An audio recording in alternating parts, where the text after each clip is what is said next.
Pessoal, mais um episódio muito bom de Justiça Jovem. Essa saga explorando mais o passado mágico das coisas da DC tá simplesmente incrível demais. E esse episódio revelou muita coisa. Ele talvez tenha sido um dos episódios mais importantes para justamente estabelecer todos os seres poderosos que hoje existem na DC. E além disso, esse episódio foi importantíssimo para falar sobre depressão, porque pela primeira vez deu para ver qual que é o plano deles envolvendo o Mutano e a Miss Martian. Então vamos fazer esse overview, do episódio, revelando todas essas referências que teve, o que tá perto das HQs, o que eles se diferenciaram. Eu vou explicar tudo no vídeo hoje. Então, vamos lá!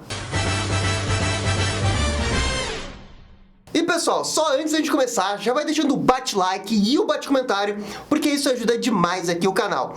Muito obrigado pra todo mundo que faz isso. Beleza, então, vamos começar falando do episódio 10. O episódio teve praticamente 3 histórias em paralelo. A primeira é um flashback envolvendo o Vandal Savage e a relação dele com Clarion, e que nesse episódio foi expandida para mostrar a Atlântida. A segunda história, na verdade, é a principal e é a que envolve a Zatanna. E a terceira história é sobre esse negócio da depressão envolvendo o Mutano e a Miss Martian, que ainda tá na nave para voltar para a Terra. E deixa eu começar falando aqui da parte do Vandal Savage, porque essa foi a parte mais bombástica do episódio, onde eles revelaram várias coisas envolvendo o passado de própria Atlântida. E assim, de novo, Justiça Jovem manda muito bem, porque eles conseguem pegar coisas das HQs e ainda conseguem fazer um negócio completamente diferente. No flashback, a gente vê que o Vandal Savage reconstruiu aquela vila destruída pelo Clarion e dali nasceu a Atlântida. E muitos séculos depois, esta Atlântida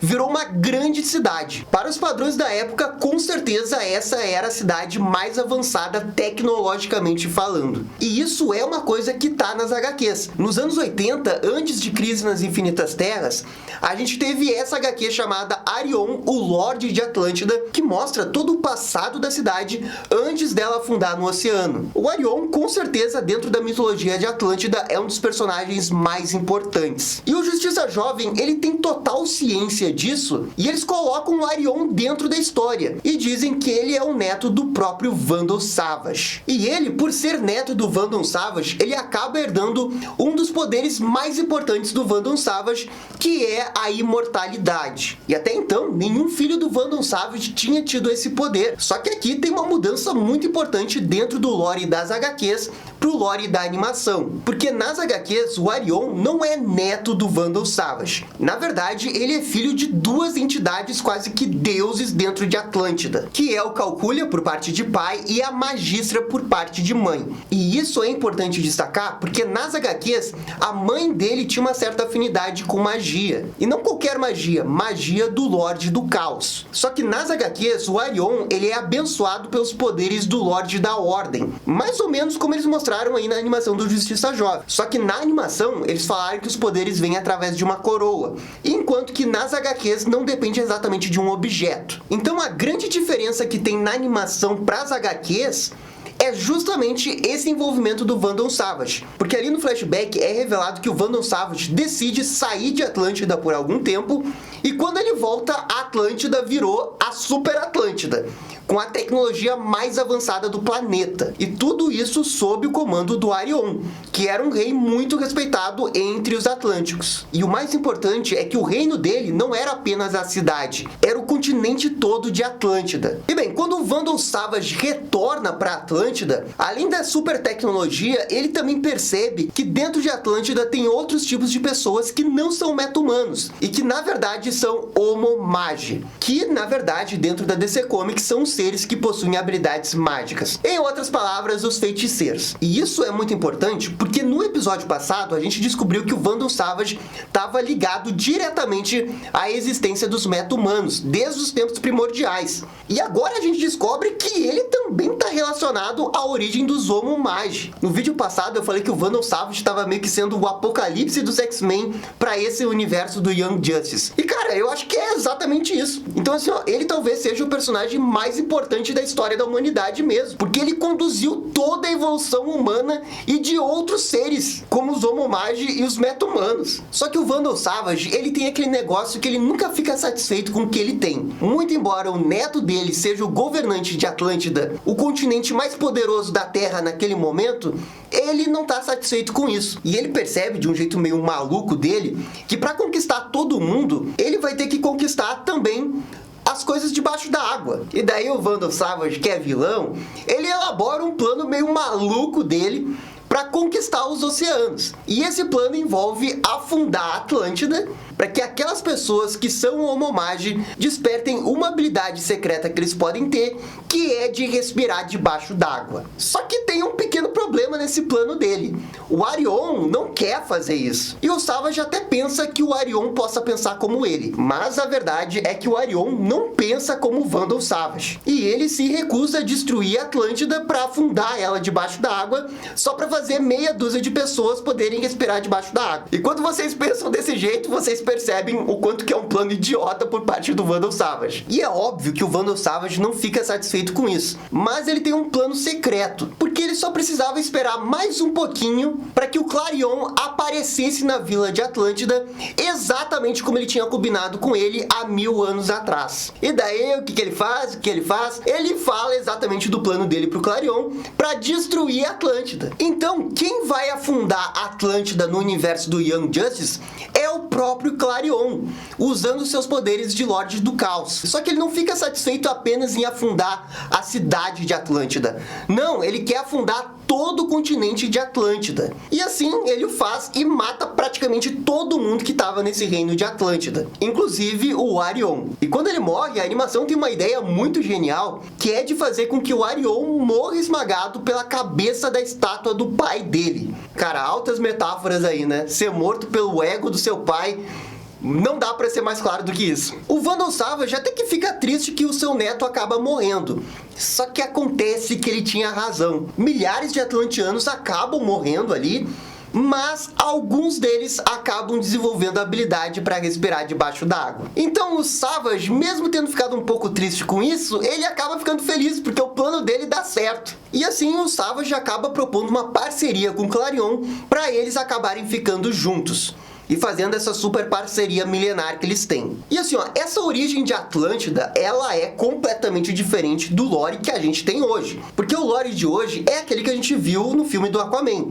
O Rei Atlan afunda a Atlântida. E o desenho também se afasta bastante da origem clássica de Atlântida. Porque antigamente o que tinha afundado a Atlântida era um meteoro de caveira, o que, convenhamos, também é um pouco exagerado demais. E aqui o que o desenho do Justiça Jovem tá fazendo é, pela primeira vez, um produto da DC linkar todas essas camadas envolvendo meta-humanos, Homomagi e até mesmo os atlantianos para ter um grande fio condutor nessa história toda, que é o Vandal Savage. E não, gente, isso nunca aconteceu nas HQs. Nas HQs, o Vandal Savage até já passou por grandes conquistadores da história humana, mas ele ser o grande responsável por conduzir essa evolução humana, isso nunca aconteceu. E assim, ó, por que tudo isso é importante? E por que essa história tá abordando os Lordes do Caos? Num primeiro momento, isso não parece muito importante, mas a verdade é que o Vandal Savage, ele adora a Ordem. Ele é totalmente o oposto do Lorde dos Caos e o que eles propõem. Porque ele quer a unidade. Claro que a Ordem tem que ser dele, ele tem que ser o dono do multiverso, é o que ele quer, mas ainda assim, isso é uma ordem. E o que esse episódio falou, e eu acho que ele mandou muito bem nisso, é dizer que existem vários tipos de ordem. O Arion tinha os poderes dos Lordes da Ordem e ele governava pacificamente, enquanto que o Vandal Savage, embora ele não tenha nenhum poder dos Lordes da Ordem, ele tenta estabelecer a ordem através da guerra. E essa é a linha tênue entre ordem do bem e ordem do mal, que é mais ou menos o que eu acho que eles vão querer fazer com a Criança e o Clarion, porque são dois agentes Lordes do Caos e um vai ser um pouquinho mais bonzinho e outra vai ser totalmente do mal. E bem, falando do Clarion, eu acho que a gente pode começar a falar da outra parte da história, que é a parte da saga principal envolvendo a Zatanna. Logo no início, o Vingador Fantasma aparece na frente da Zatanna e ele fala sobre a existência da criança, de que ela é uma Lorde do Caos e que ela vai enfrentar o Clarion, que é um outro Lorde do Caos. E na visão da Zatanna, isso é ótimo, porque 2 Lordes do Caos, alguém vai morrer e vai ser menos um Lorde do Caos. Só que tem um pequeno problema nisso. A criança, ela é extremamente poderosa. E o Vingador Fantasma diz que eles não podem deixar o Clarion morrer,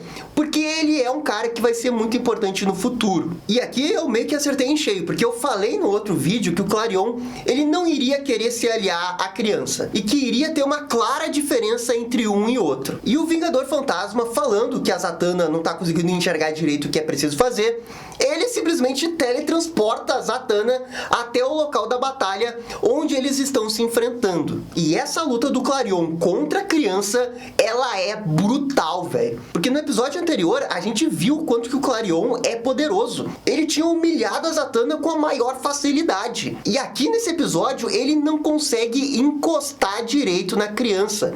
A criança tá num outro nível. E ela revela que ela não tá simplesmente ali para ajudar o Clarion a propagar o caos na Terra. Não, ela tá ali para substituir o Clarion. Ou seja, ela quer matar mesmo o Clarion. Inclusive, eu acho que tem algumas referências de Dragon Ball aqui. Porque tem uma hora que a criança meio que invoca um Ki vermelho, que na minha opinião se parece muito com Kaioken. E tem um outro momento, esse sim, super violento, que o Clarion consegue dividir ela ao meio. E toda essa cena lembrou muito aquela cena do Dragon Ball Z, que o Trunks divide o Freeza no meio. Vocês lembram disso, né? Então assim, ó, eu não acho que tenha sido uma coincidência. E uma coisa muito importante que eles revelam é que essa criança, ela não tá só com os poderes dela. Ela tá pegando emprestado os poderes de todos os Lordes do Caos para ter um super, hiper, mega poder.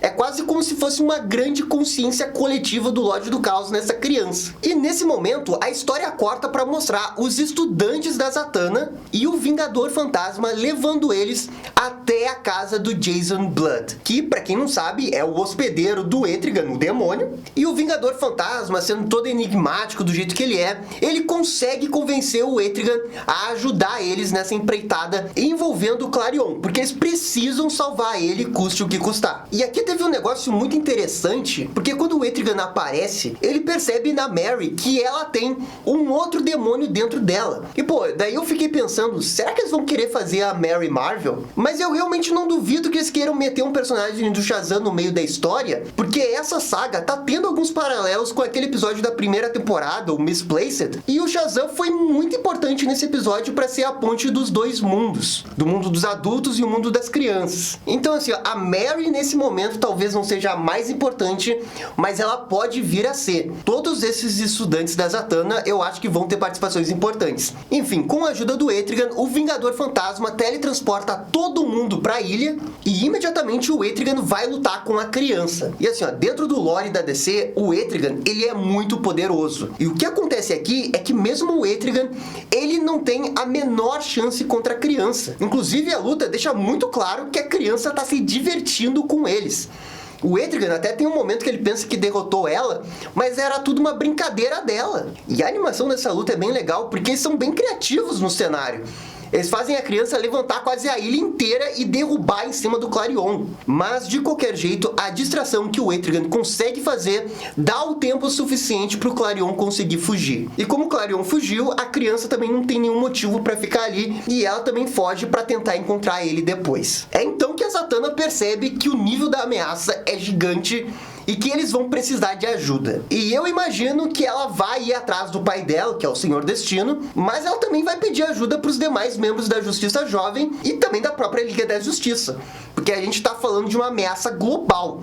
Todo mundo vai ter que se envolver aqui. Pelo menos eu acho que é isso. E bem, nesse momento dá pra falar da terceira parte da história, que na minha opinião é a que tá sendo melhor construída ao longo da temporada, que é esse negócio da depressão do Mutano e da Miss Martian. Ambos estão enfrentando o luto do Superboy da sua forma. E o desenho, ao longo de vários episódios dessa temporada, tá querendo realmente frisar que eles estão passando por esse processo de luto. E agora, de novo, eles mostraram tanto o Mutano quanto a Miss Marty. E esse episódio acabou sendo muito importante para Miss Marty dar o primeiro passo para começar a se recuperar. Porque a gente vê que a Miss Marty ainda tá com o Caçador de Marte e a sua irmã na nave Baby voltando para a Terra, só que a Miss Marty, ela não tá querendo se comunicar com ninguém. Dá para claramente ver que ela tá se fechando no mundo, não quer conversar com ninguém, e é então que a sua irmã decide tentar ajudar ela. Num primeiro momento, ela tenta fazer uma piada envolvendo a Terra para ver se o humor da Megan melhorava, mas não funciona. E depois ela faz uma espécie de psicologia reversa para ver se a Megan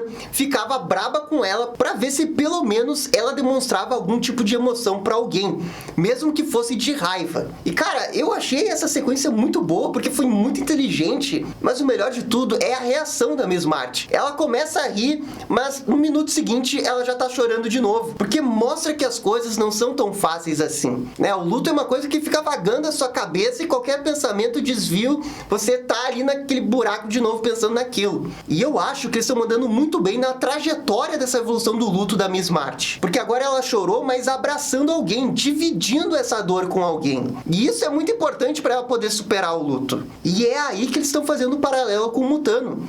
Porque o Mutano, no episódio anterior, passou pela mesma coisa. E ele continua fechando cada vez mais. E é por isso que o Mutano precisa desesperadamente de ajuda de alguém. E provavelmente vai ser a própria Miss Marty que vai fazer esse apoio. E eu tô muito curioso pra ver como que eles vão fazer isso. Porque assim, ó, de longe, essa é a história que eu tô mais me envolvendo. Porque ali tem verdadeiras emoções e tá realmente muito bom. E assim, ó, também teve uma outra coisa nessa parte da história da Miss Marty que eu, na verdade, eu não sei explicar. Porque do nada, enquanto a nave tá navegando no espaço, aparece um ônibus escolar e quase bate neles. E no episódio anterior, também teve uma coisa muito parecida envolvendo um ônibus escolar. E cara, eu não sei se é algum problema temporal que tá fazendo isso acontecer, mas eu pelo menos não sei o que pode ser. Eu até tava pensando que talvez isso pudesse envolver a Legião dos Super-Heróis, porque como eles viajam no tempo, talvez tenha alguma coisa relacionada a tempo nisso, mas até o momento eu ainda não sei. E bem, no final a gente ainda teve um encerramento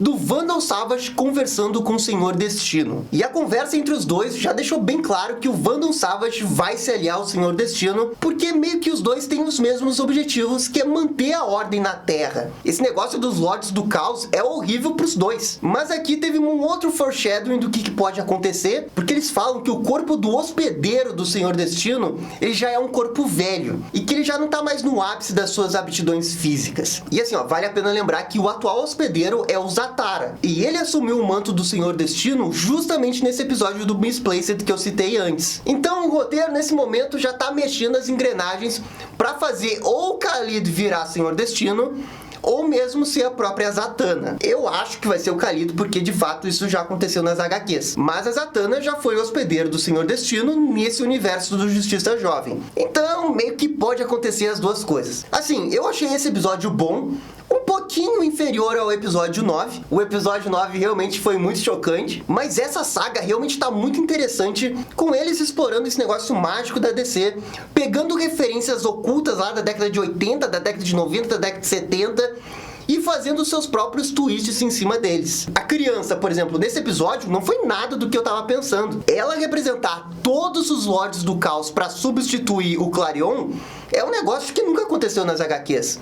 E é um negócio que eu também não estava esperando, mas é uma ideia que eu acho muito boa. Então, assim, eles estão pegando as referências certas, mas fazendo coisas originais em cima disso, e eu acho que tá valendo a pena. Então, gostei de novo desse episódio, acho que ele tá numa nota 7, 7,5, que tá bom. Mas assim, gente, isso daqui foi só a minha opinião. Por favor, comentem aqui embaixo o que vocês acharam do episódio 10. E no mais, gente, é isso daí, muito obrigado, e dá-lhe DC! E esse foi o vídeo do 10º episódio de Justiça Jovem. E aí, gostaram? Não gostaram? Deixem suas opiniões nos comentários. E se curtiram o vídeo, deixa aquele joinha e inscreva-se no canal para ficar sabendo absolutamente tudo sobre Batman. Obrigado, gente, e até a próxima. Tchau, tchau!